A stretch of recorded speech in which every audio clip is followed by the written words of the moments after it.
Hey everyone, welcome to the Legal Majesty Feel the Glory of Law। तो कैसे हैं आप लोग? I hope you all are doing good. और आज के इस सेशन में हम ऑर्डर 9 ऑफ सीपी से डिस्कस करेंगे which says about appearances and non-appearances of parties। तो appearances and non-appearances of parties को समझने से पहले हम ये समझते हैं कि एक प्लेंटिफ और एक डिफेंडेंट कौन होता है। तो सबसे पहले बात करते हैं प्लेंटिफ की। प्लेंटिफ वो पर्सन होता है जो किसी न किसी तरह का क्लेम लेकर जाता है कोर्ट के सामने, और वो क्लेम लेकर जाता है डिफेंडेंट के अगेंस्ट। लेट्स से कोई पर्सन है और वो पर्सन किसी भी तरह की जमीन या लैंड का डिस्प्यूट लेकर एक कोर्ट के पास जा रहा है। Let's say the name of the person is A and the defendant is B. तो ए अगर कोर्ट के सामने जाकर बोल रहा है कि ये जो जमीन है ये मेरी है, डिफेंडेंट ने मुझसे जबरदस्ती छीन ली, तो ये जो पर्सन होगा ये पर्सन कहलाएगा प्लेंटिफ। जिसके अगेंस्ट में क्लेम हो रहा है वो पर्सन कहलाएगा डिफेंडेंट। आई होप आप ये दोनों टर्मिनोलॉजी समझ गए होंगे। इसके बाद हम बात करते हैं जनरल रूल की। तो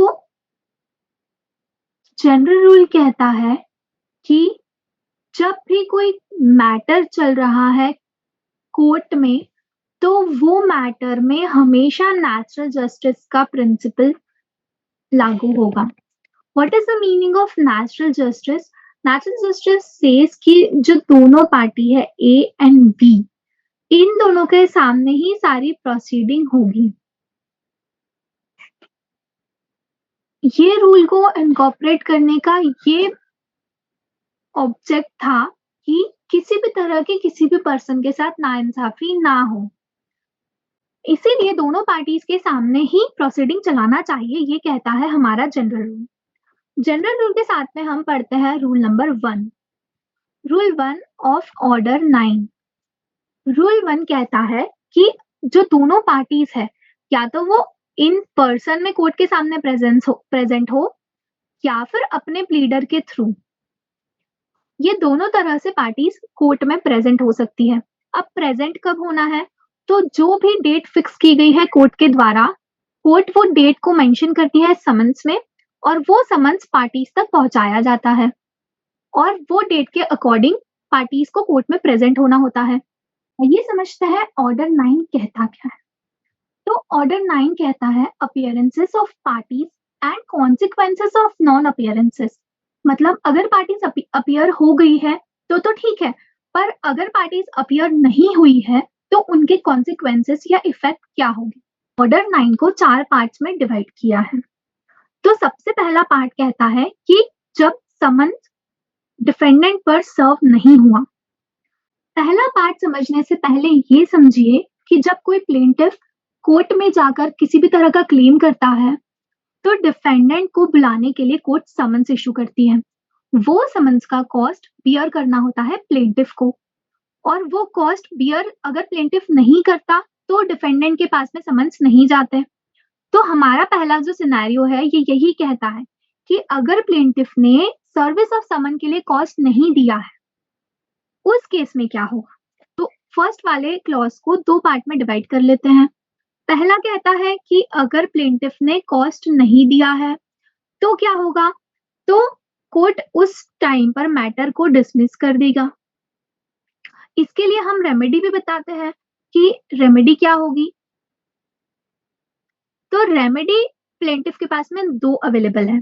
प्लेंटिफ फ्रेश सूट ला सकता है और सेकेंड सेट असाइड के लिए एप्लीकेशन दे सकता है सेम सूट।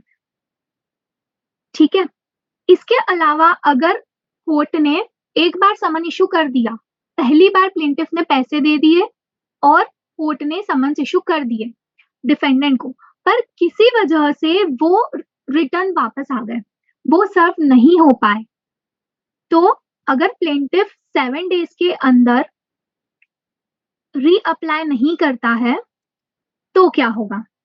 तो भी जो सूट है वो डिसमिस हो जाएगा।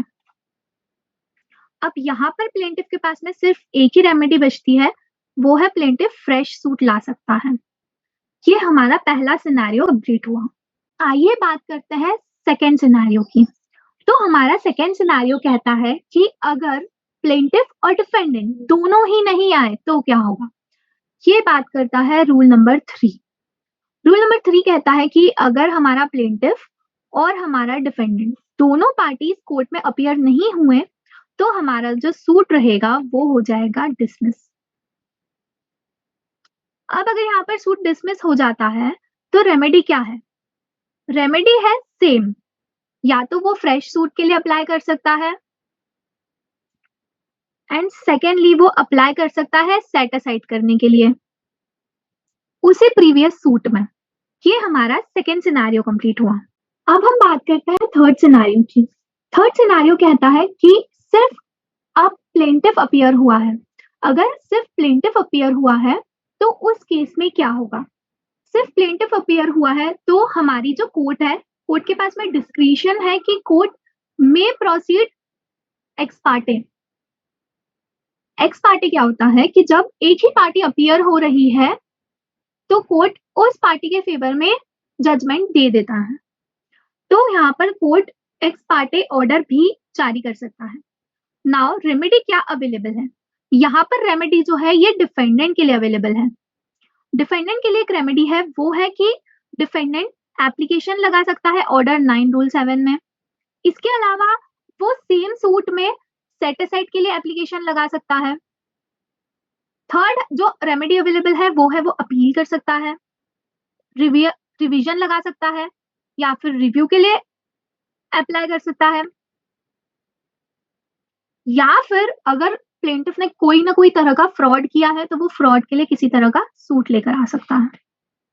तो ये ऑप्शंस अवेलेबल रहते हैं डिफेंडेंट के पास में अगर उसके अगेंस्ट एक्स पार्टे ऑर्डर हो गया है तो। हमारा लास्ट सिनेरियो जो है ये बहुत इंपॉर्टेंट सिनेरियो है और वो कहता है कि सिर्फ डिफेंडेंट अपीयर हुआ है, मतलब अब प्लेंटिफ मैटर लगाया, सूट चल रहा है और अब वो आ नहीं रहा है, उस केस में क्या हो? तो फोर्थ सिनेरियो में दो सिनेरियो बनते हैं कि सिर्फ प्लेंटिफ आ रहा है तो पहले तो प्लेंटिफ या तो एडमिशन कर लेगा और एडमिट कर लेगा पूरा का पूरा जो क्लेम है कि हाँ ठीक है जो प्लेंटिफ कह रहा है ये सब सही है। अगर वो ऐसा बोल रहा है तो कोर्ट जो है उस एडमिशन के आधार पर डिक्री जारी कर सकती है। इसके अलावा अगर डिफेंडेंट रिजेक्ट कर देता है, अगर डिफेंडेंट रिजेक्ट कर रहा है तो कोर्ट जो है मैटर को डिसमिस कर देगी। अगर मैटर डिसमिस हो गया तो हमारे प्लेंटिफ के पास में रेमेडी क्या है?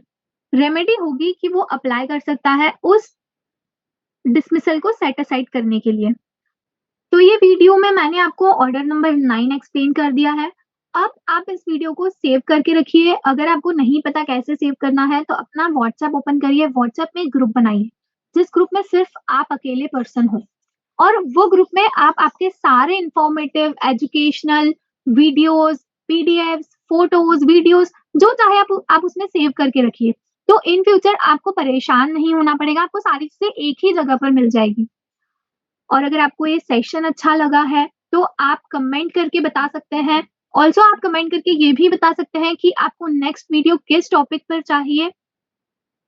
मैंने डिस्क्रिप्शन बॉक्स में कुछ लिंक्स ऐड कर दी है, उन लिंक्स पर क्लिक करके आप अमेज़न पे रिडायरेक्ट हो जाएंगे और वहां पर आपको कुछ अच्छी बुक्स मिलेगी जो आपको हेल्प करेगी बेटर और लॉ की नॉलेज ग्रैब करने में। वीडियो अच्छा लगा है तो एक सब्सक्राइब का बटन जरूर प्रेस करिए। आपका एक छोटा सा इनिशिएटिव हमें मोटिवेशन देता है कि हमारी बनाई हुई वीडियो किसी के काम आ रही है। And thank you for watching.